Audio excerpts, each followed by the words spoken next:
मैं ये एक आपसे जो आप ध्यान देना विशेष रूप से, मैं कुरान की एक आयत आज कोट कर रहा हूं, गुरु महाराज की बताई हुई है और वेरीफाइड है। कैसे परिभाषित किया गया है खुदा को और कैसे परिभाषित किया गया है परमात्मा को। How similarly in Veda and in Quran परिभाषित करे अल्लाह ताला की, परमात्मा की, परवरदिगार की, खुदा की परिभाषा हुवल अव्वल हुवल आखिर हुवल जाहिर हुवल बातिन व हुवा वकुल्ल शैइन अलीम। हुवल अव्वल, he is the first, there is nothing before him. हुवल अव्वल, हुवल आखिर, उसके बाद कुछ नहीं होगा। वो परवरदिगार वो है जिसके आगे कुछ नहीं होगा, उसके आगे कुछ है नहीं।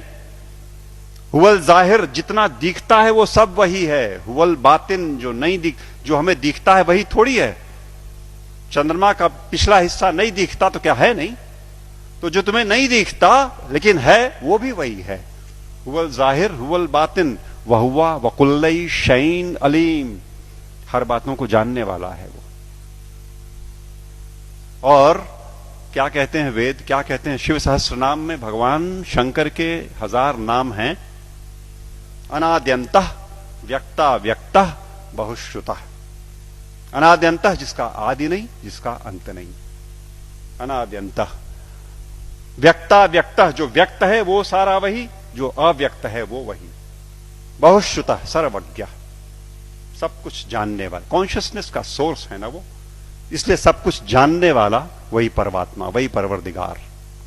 और Bible, I am the alpha and the omega, I am the alpha and the omega, I am the first and the last. किससे लड़ रहे हो और क्यों लड़ रहे हैं?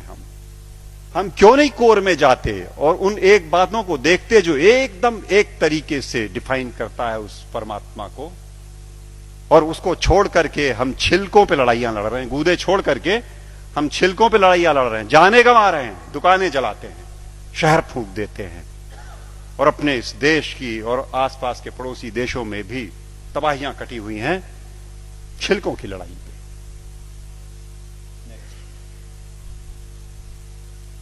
सूफी फकीर कहता है अन अल हक, ट्रांसलेटेड इट मीन्स अहम ब्रह्मास्मि, आई एम द सेम। अन अल हक, ये सूफी फकीर बोलते हैं। लेकिन हम हैं कि लड़ने से बाज नहीं आने वाले। हम हैं वो इसे नहीं सुनेंगे, न मानने को तैयार होंगे। वो वही बात होली बाइबल जब कहती है कि I am the way the truth and the life, no one cometh unto the Father but by me. But by me means through the soul, जो हमारे अंदर वो ज्योति का पुंज है, उसी के थ्रू रास्ता अंदर जाएगा।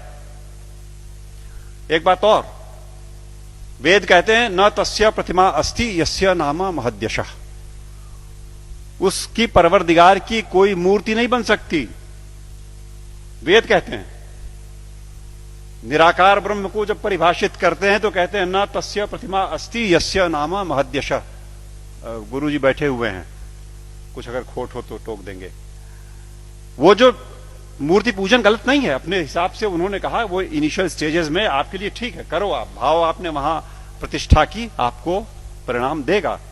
लेकिन सच मायने में जो निराकार पर ब्रह्म है उसकी मूर्ति वूर्ति नहीं बननी।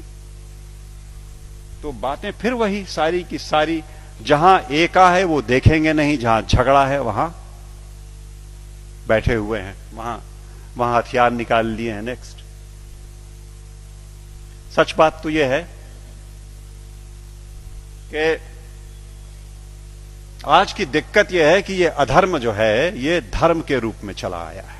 समस्या ये हो गई, जो नहीं करने लायक बातें हैं उन्हें हम मानते हैं कि ये धार्मिक है। सती प्रथा थी कभी इसी देश में ना, 6 साल की बच्ची का ब्याह कर दिया, उसे शादी पता नहीं, गुड़िया गुड्डी खेलती हुई, और वो बैठी और मिठाई खा करके बीवी बन गई, पत्नी हो गई। और बगल के गांव का लड़का 8 साल का किसी बीमारी में चला गया, अब ये सती हो गई।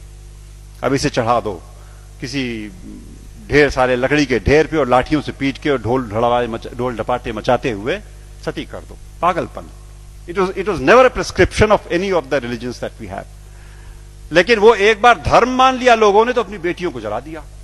दिक्कत तब है जब देश में अधर्म धर्म का लबादा ओढ़ के आता है, लड़ाई लंबी हो जाती है।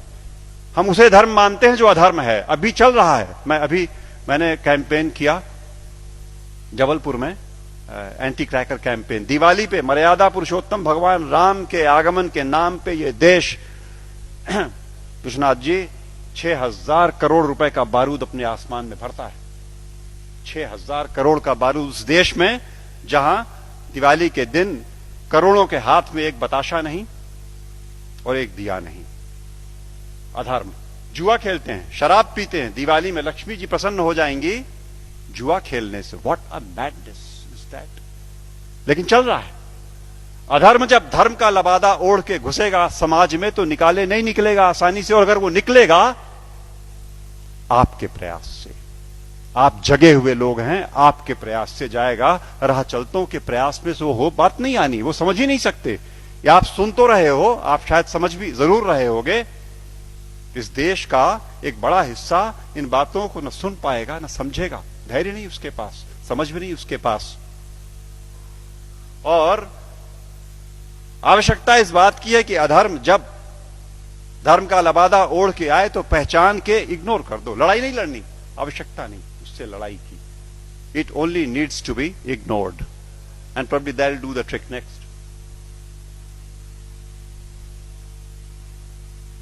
सच बात तो यह है कि हम, जैसा मैं कह रहा था, कि हम छिलकों की लड़ाई में लगे हुए हैं, गूदे की ओर ध्यान नहीं दे रहे।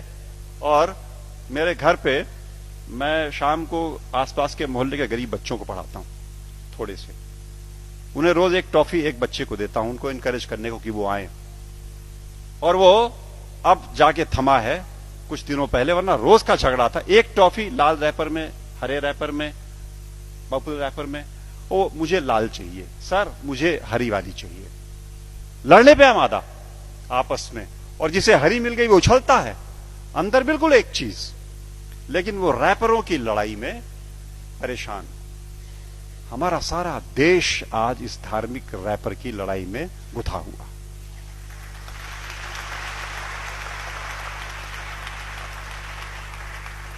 और यकीन मानो आपकी वो परवरदिगार ऊपर से देखता होगा तो बड़ा हंसता होगा।